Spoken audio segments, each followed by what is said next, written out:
In the Flourishing book, some of you have read, I have the following lines. When we live by bread alone, there is never enough bread. Not enough even when we make so much of it that some of it rots away. When we live by bread alone, someone always goes hungry.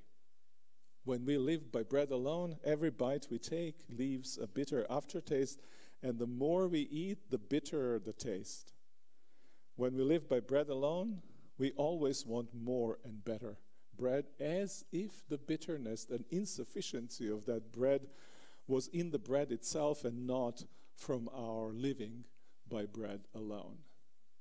Put very differently, living by mundane realities alone, and for them alone, we remain insatiably restless.